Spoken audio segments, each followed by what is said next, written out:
पहले क्या पिछली क्लास में क्या स्टडी की थी? दो घुलनशील द्रवों के मिश्रण को कैसे पृथक किया जाता है, एक तो ये पढ़ा था। फिर एक ये पढ़ा था कि दूध से क्रीम को कैसे पृथक किया जाता है, दूध से क्रीम को कैसे पृथक किया जाता है। और एक और बात पढ़ी थी, वह क्या? बिल्कुल, नमक व नौशादर के मिश्रण को कैसे पृथक किया जा सकता है। नमक व कपूर एक ही बात है, नमक व नौशादर को भी पृथक करेंगे तो वही विधि काम में लेंगे। तो बताइए, जिससे पूछूं वो बता देना। अब लक्की बताएगा कि नमक व नौशादर के मिश्रण को पृथक करने के लिए कौन सी विधि काम में लेंगे? लक्की, उर्दू बातल विधि। कौन सी विधि? क्या बात, बैठिए। और दूध से क्रीम को अगर हमें पृथक करना है तो कौन सी विधि काम में लेंगे? अपकेंद्रण विधि। अपकेंद्रण विधि में जो मशीन काम में ली जाती है उसको अपकेंद्रित या सेंट्रीफ्यूगल मशीन भी हम कहते हैं। आगे बात समझ में। तो आज की क्लास में क्या स्टडी करेंगे कि दो घुलनशील द्रवों के मिश्रण से क्या स्टडी करेंगे? ऐसे द्रव हैं जो आपस में घुलनशील हैं, घुल गए हैं, घुल मिल गए हैं, मालूम नहीं पड़ता कौन सा द्रव क्या है, ठीक है ना। उसमें से आपको क्या पृथक करना है? उन सबके घटकों को पृथक करना है। दिखाई नहीं देते ना, फिर भी उनको पृथक करना है। तो दो विधियां हैं, घुलनशील द्रवों के मिश्रण से उसके अवयवों को पृथक करने की दो विधियां हैं। एक तो आसवन विधि, सिंपल आसवन, और दूसरा परभाजी आसवन। एक तो आसवन विधि और दूसरा परभाजी आसवन विधि। याद रह जाएगा नाम, ठीक है। परभाजी कोई होंगे आपके आसपास? परभाजी है, फिर मुझे मत याद कर लेना। प्रभाजी आसवन और सिर्फ आसवन, दो विधियां हैं। पहले तो इस विधियों की खास बात देख लीजिए, फिर हम प्रयोग द्वारा समझेंगे इसको, ठीक है। आवाज जैसी भी है उस आवाज में ही पढ़ लीजिए। आसवन विधि में क्या है? इस विधि में ऐसे मिश्रण से उसके अवयवों को पृथक किया जाता है। ध्यान रखना, आसवन विधि में क्या है? सिंपल सा अंतर है दोनों में, कोई ज्यादा नहीं है। दो चीजें एक पदार्थ में घुली हुई हैं। एक तो क्या है? पहले उबले और दूसरी बाद में उबले। समझ गए ना? यानी कि जिनके कवथनांकों में बहुत अधिक अंतर हो, जिनके कवथनांकों में, कवथनांक किसे कहते हैं? वह ताप जिस पर कोई द्रव उबलना प्रारंभ करते तो वह उस द्रव का कवथनांक कहलाता है। दो पदार्थ जो होते हैं उनके कवथनांक क्या हो सकते हैं? भिन्न भिन्न होते हैं। और जब एक का मान लो 40 केल्विन है और दूसरा 80 केल्विन है, तो एक तो 40 केल्विन ताप पर ही उबलने लग जाएगा। पहले गर्म करना प्रारंभ करेंगे ना, तो 40 केल्विन ताप पर भी उबलेगा, ऊपर करके भाप उड़ जाएगा, ठीक है। दूसरा तब भाप बन करके उड़ जाएगा, जिस भाप को पृथक कर लेंगे तो वह किसकी आ रही है? ये 40 केल्विन जिसका तापमान है उस द्रव की भाप आ रही है, तो उड़ करके उसको पृथक कर लेंगे। भाप आ गई ना तो उसको अलग ले लेंगे ना, कैसे लेंगे बात करेंगे। फिर दूसरा है, दूसरा द्रव 80 केल्विन पर उबलने लगे। दूसरा द्रव कौन से तापमान पर और ज्यादा गर्म करें तो 80 केल्विन तापमान पर हो गया, यह उबलने लगे, तो इसको भी हम आसानी से पृथक कर लेंगे। या फिर दो ही हैं, तो एक तो 40 डिग्री पे उबलने लग गया तो उबल करके वो तो बाहर आ गया। इसका मतलब क्या है? उसमें सिर्फ एक ही पदार्थ बचा है, कौन सा? जिसका केल्विन जो 80 पे उबलना प्रारंभ करेगा। वो तो पढ़ा ही है अभी। उसके लिए तो उबालने के लिए कितना केल्विन टेम्परेचर चाहिए? 80 केल्विन टेम्परेचर चाहिए। शुरू में हमने गर्म करना प्रारंभ किया, शुरू में कम गर्म करेंगे तो टेम्परेचर कम रहेगा ना, तो 40 केल्विन पर ही उबल गया एक द्रव, और उबलेगा तो क्या बनेगी? भाप बनेगी। भाप बनेगी तो उस भाप को अलग कर लिया ना अपने, सारी भाप उड़ा दी उसको 40 केल्विन तापमान पर। टेम्परेचर देखते रहे थर्मामीटर में। तो दो प्रकार के द्रव हैं, ठीक है। एक द्रव तो कौन सा? जो जिसका कवथनांक कम है, और दूसरा द्रव जिसका कवथनांक पहले वाले द्रव से बहुत अधिक है। अगर ऐसे दो द्रव आपस में मिले हुए हों जिनके कवथनांकों में के मध्य बहुत अधिक अंतर हो, तो उस उन दो द्रवों को पृथक करने के लिए, उन दो पदार्थों को पृथक करने के लिए कौन सी विधि काम में लेते हैं? आसवन विधि काम में लेते हैं। आगे बात समझ में, कितने भी कौन सी विधि काम में लेंगे? आसवन विधि काम में लेंगे। अब दूसरी बात क्या है, पृथक कब होंगे? जब वो उबालते समय वो घटक टूटे नहीं। ठीक है, अरे ये मान लो आपने आलू उबाल लिए हैं, ठीक है, अब आपको कहे कि उसमें से आलू उबालो और आलू निकालो, ठीक है, पर आपने क्या किया, उसको खूब सारे उबाली दे दी और वह आलू बिल्कुल उसमें खिचड़ी बन गई। अब आपको कहें कि आलू निकालो, तो क्या निकालोगे? रबड़ी, आलू नहीं मिलेंगे ना उसमें, ज्यादा उबाल लेंगे ना। अगर ये पदार्थ उबाले टूटे नहीं, ये ध्यान रखना, ये खास बात है कि उन्हीं दो पदार्थों को हम अलग कर सकते हैं जो विघटित हुए बिना उबलते हैं, जो विघटित हुए बिना उबलते हैं, टूटते नहीं है और उबल जाते हैं ना। दूसरा, जिनके घटकों के क्वथनांकों के मध्य अधिक अंतराल होता है। जिनके घटकों के क्वथनांकों के मध्य क्या होता है? बहुत अधिक अंतराल होता है। एक 40 डिग्री पे उबल जाता है और दूसरा उबलेगा कब? जब टेम्परेचर हम कितना डिग्री रखेंगे? 80 या 100 डिग्री टेम्परेचर पर जब गर्म करेंगे और ज्यादा गर्म करेंगे तो, ठीक है ना। तो इस विधि को हम क्या कहते हैं? आसवन विधि।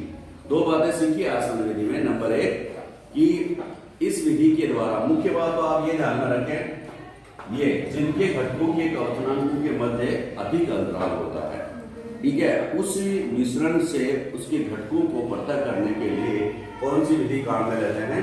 आसवन विधि। और क्या अंतर है इनमें? कि इसमें प्रभाजित स्तंभ का उपयोग किया जाता है। नाम याद रख लो, उपयोग नहीं किया जाता, प्रयोग नहीं किया जाता। कौन सी विधि में?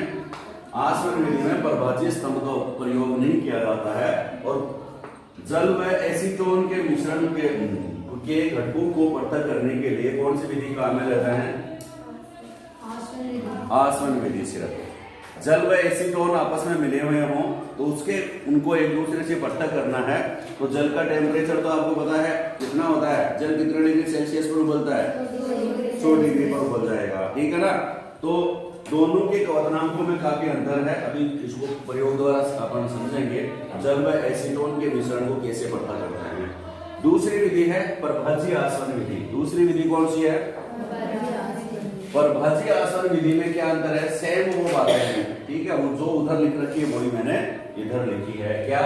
इस विधि का उपयोग ऐसे मिश्रण से उसके अवयवों को पृथक करने में किया जाता है जो बिना विघटित हुए उबलते हैं, जो विघटित हुए बिना उबलते हैं। लेकिन इसकी क्या खास बात है? इनके क्वथनांकों के मध्य 25 केल्विन से कम का अंतर होना चाहिए। बहुत, जैसे एक है 40 डिग्री पे उबल रहा है, दूसरा 65 डिग्री से पहले उसका क्वथनांक हो, ठीक है, तो ऐसे मिश्रण से उसके घटकों को पृथक करने के लिए कौन सी विधि काम में लेते हैं? प्रभाज्य आसवन विधि। कौन सी विधि काम में लेते हैं? कौन सी विधि काम में लेते हैं? कौन सी? कब लेंगे प्रभाज्य आसवन विधि काम में? मतलब जब 2 या 2 से अधिक पदार्थ ऐसे किसी पदार्थ में घुले हुए होंगे जिसमें एक पदार्थ के तापमान में जो अंतर है ना, एक पदार्थ का तापमान तो कितना हो? 40 डिग्री सेल्सियस हो, ठीक है, ये मान लो, ध्यान से देखना। या और दूसरे पदार्थ का जो टेम्परेचर क्वथनांक जो है कितना होना चाहिए? 65 से कम। ऐसे बहुत कम अंतर है ना क्वथनांकों में। जब दो पदार्थों के क्वथनांकों में 25 डिग्री से कम का अंतर होता है, 25 केल्विन से कम का अंतर होता है, तो ऐसे पदार्थों को पृथक करने के लिए, ऐसे मिश्रण से उसके घटकों को पृथक करने के लिए कौन सी विधि काम में लेता है? विधि काम में लेता है। दो ही बातें हैं कि इनके घटकों के क्वथनांकों के मध्य कितना अंतर होना चाहिए? 25 केल्विन से कम। याद रह जाएगा। अरे 2 मिश्रण हैं, आप लोगों से पूछे, एक मिश्रण ऐसा है जिसमें 2 पदार्थ हैं लेकिन उनके क्वथनांकों के बीच अंतर अधिक है, किसी में 50 है, किसी में 100 है। 2 पदार्थ मिले हुए हैं, ठीक है, एक पदार्थ देखो, इधर ध्यान से दो, इसको थोड़ा सा समझ लो, फिर हम बात करेंगे। अगर समझ में आ रहा है तो ही आगे कहना मेरे को, वरना मत कहना। देखो दिया ही था, ये एक बर्तन है, उसमें दो पदार्थ मिले हुए हैं, ठीक है। एक पदार्थ तो ए है और दूसरा पदार्थ बी है, ठीक है। मैं बता रहा हूं, दो पदार्थ मिले हुए हैं। एक पदार्थ में अंतर, एक पदार्थ का क्वथनांक है 40 केल्विन, एक पदार्थ का अंतर है 40 केल्विन, और दूसरे पदार्थ का क्या वो है, क्वथनांक है 100 केल्विन, ठीक है। एक तो ऐसा मिश्रण आपके पास है, दूसरा ऐसा मिश्रण है जिसमें भी दो पदार्थ घुले हुए हैं या अधिक, दो से अधिक पदार्थ घुले हुए, मान लो 5 पदार्थ घुले हुए हैं। 3 का उदाहरण लेते हैं, 1 2 3 और 1 और 4 घुले हुए हैं। ये तो मैं समझा रहा हूं, घुले हुए हैं आपस में बहुत अच्छी तरह से, आपको अलग अलग दिखाई नहीं देते हैं। एक का क्वथनांक क्या है, ये मान लो 20 है, 20 केल्विन, दूसरे का है 35 केल्विन, तीसरे का है 40 केल्विन और चौथे का है 25 केल्विन, ठीक है। अब बहुत क्वथनांकों में क्या है, बहुत अंतर है। तो इस मिश्रण को अपन पृथक करेंगे तो कौन सी विधि काम में लेंगे, कौन सी विधि काम में लेंगे, क्यों काम में लेंगे भाई, इनमें जो घटक है इनके, उनके क्वथनांकों के बीच अंतर बहुत अधिक है। जब क्वथनांकों के बीच अंतर बहुत अधिक होता है, तो उसमें कौन सी विधि काम में लेंगे हम, आसवन विधि। लेकिन जब दो क्वथनांकों के बीच अंतर बहुत कम होता है ना, तो कौन सी विधि काम में रहता है, कितने से कम होना चाहिए, 25 केल्विन से। अगर किसी के क्वथनांकों में अंतर है, 25 केल्विन से कम अंतर है, तो हम कौन सी विधि काम में लेते हैं, परभाजी आसवन विधि काम में लेते हैं, ठीक है। और इसमें एक विशेष उपकरण का काम में लिया जाता है जिसको क्या कहते हैं, परभाजी स्तंभ कहते हैं। क्या कहते हैं, ठीक है। और एग्जाम्पल क्या है, जैसे पेट्रोलियम वगैरह ना, जमीन से अपन पेट्रोल वगैरह निकालते हैं तो एक साथ वो तेल निकलता है, उसका एक नाम है पेट्रोलियम, ठीक है। चट्टानों को तोड़ करके जो तेल निकालते हैं ना जमीन से, और उस पेट्रोलियम में बहुत सारे अन्य तेल घुले हुए रहते हैं, जैसे है पेट्रोल, डीजल, केरोसिन, डामर, नेफ्ता वगैरह, सब एक ही जगह घुले हुए रहते हैं। आपको तो केरोसिन अलग मिलेगा, पेट्रोल अलग मिलेगा, डीजल अलग मिलेगा, ठीक है, डामर अलग होती है, अलग अलग करते थे ना वो। तो कौन सी विधि के द्वारा करता है, कौन सी विधि के द्वारा करता है। और भी पूछ ले, और लास्ट प्रश्न आप लोगों से, कि अगर हवा है, हवा में बहुत सारी गैसें घुली हुई है, कौन कौन सी गैसें हैं, जैसे नाइट्रोजन है, ऑक्सीजन है, कार्बन डाइऑक्साइड है, ऑर्गन है ना, बहुत सारी गैसें घुली हुई है। अब इनको सबको एक दूसरे से अलग करना है आपको, कि मेरे को तो नाइट्रोजन अलग चाहिए, मेरे को तो ऑक्सीजन अलग चाहिए, मेरे को तो कार्बन डाइऑक्साइड गैस अलग चाहिए, तो कौन सी विधि काम में लेंगे, परभाजी आसवन विधि। कौन सी विधि, परभाजी आसवन विधि, ठीक है।